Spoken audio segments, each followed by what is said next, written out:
Bonjour, bonjour, and welcome to number 42 of Travels Around My Bedroom. And today we are going to Greece. So I'm actually going to do a two-parter on Greece. I tried to do it in one and I already overrun. I was already at 15 minutes. So I thought, nah. We're going to have to do 2 episodes on Greece because it deserves it. So, episode number 1. I went to Greece in 2011, which was actually not the best year to go to Greece because it was when they started their riots. The government was implementing, together with the EU, some anti-austerity measures, and everyone was very upset because they had to let go of some of their advantages and some of their way of life. And I know that a lot of people, that were around, at least in Europe, were really criticizing the Greeks for not pulling their weight.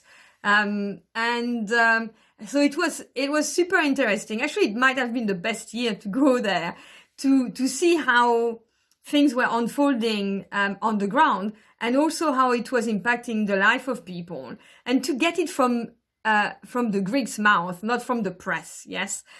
So it was a privilege to be able to do that. And so strangely enough, 2011 is not that long ago, and I had traveled the world, but I had never been to Greece, which is very, very close to France. And it's strange because I studied ancient Greek for a couple of years. Big fan of Greek philosophers. The French love to philosophize about absolutely everything. The meaning of life is our biggest subject. And it was so it was really strange that it took me all this time to get there. But we went there in August. I went with my ex-partner and we saw 4 islands in 2 weeks. So today I'll do the first 2 islands. So we started with Chios. And of course, you arrive in Athens and then you have to spend the one night in Athens, and then you get onto your boat. And honestly, finding the ferry and then asking people, almost no one was speaking English, was already a kind of a nightmare. But I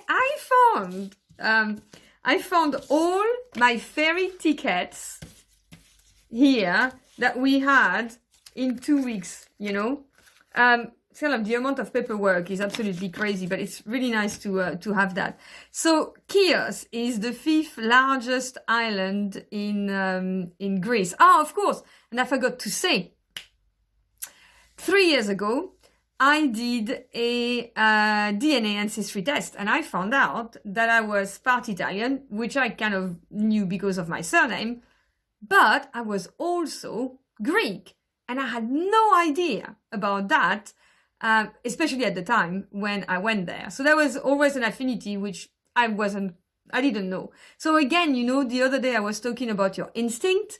Actually, yesterday, when I spoke about Costa Rica and the statue, you do things. You learn ancient Greek and then you find out that you're partly Greek and you have no idea. That stuff fascinates me. So it's known, Chios, as the mastic island. So one of the things that I did there is take a tour with farmers and then learn about the history of mastic and then how you make mastic, and they have trees for mastic. So super interesting to visit the mastic grove. But for me, my best memory of Chios was partying with the locals. So I was there on the 15th of August, which is the day that the Virgin Mary ascends into heaven in Greek Orthodox religion. So we had festivals and parties. The village got together on the square. You had to book your table. It was super interesting because my ex-partner was really, really good at being social once he was in the social event. But the idea for him to go and buy a ticket and to hang out with strangers, that really kind of he wouldn't do that. So I always had to make the first step. I don't know if that's the same for you, to get and connect with people. And then after that, that's fine. When there is alcohol involved, everyone loses their inhibitions. especially when it's Englishmen. That's how they are programmed, I would say. But I had such a great time.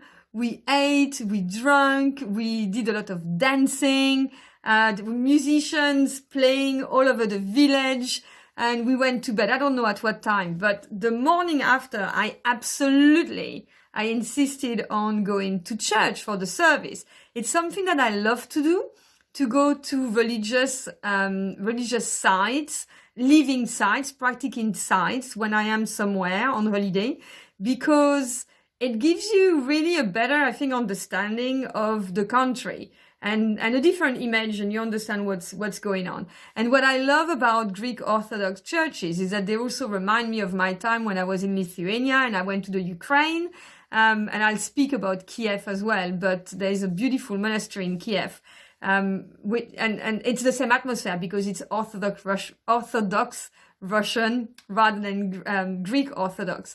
And yeah, there is something about the incense that burns into the church, and you're there for 2 hours. I didn't understand a single word. I mean, I must have slept 2 or 3 hours, got up, my ex stayed in bed, didn't want to come, and sat there, like, put on my best clothes because, you put your best clothes when you go to church.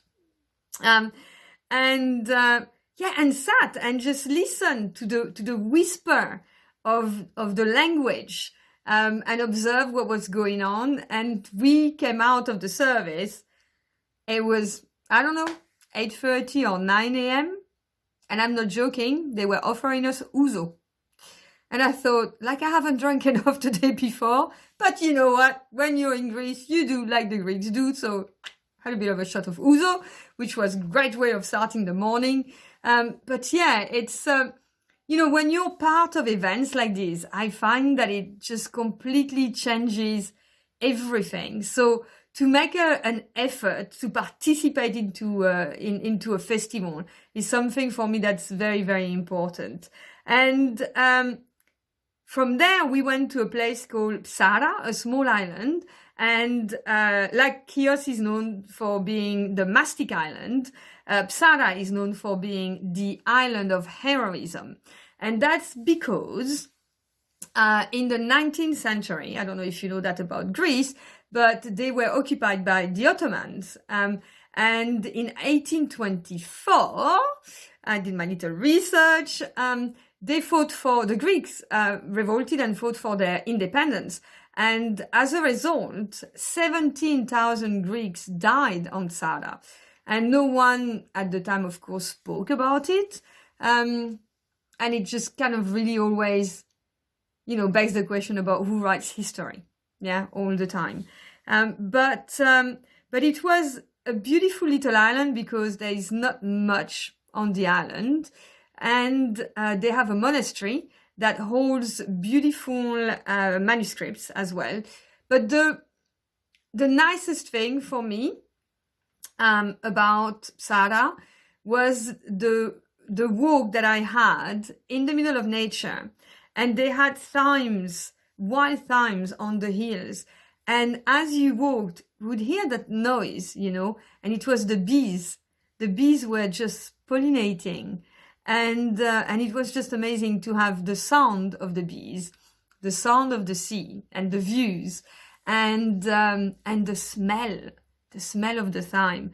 And, I was thinking, my God, that honey must smell absolutely and taste absolutely delicious. Like, I'm a big fan of honey. I bring honey back from everywhere that I go. So, okay, it's 9 minutes. I'll do the other 2 islands tomorrow for you. But I wanted to finish by asking you a question on festivals. And I mean, not like Burning Man. I mean proper local festivals, traditional festivals. Have you ever taken part in one? Which one was the best? And maybe you made friends and you're still friends with the people that you met during that festival. So thank you very much. And I'll see you for number 2 tomorrow. Bye-bye.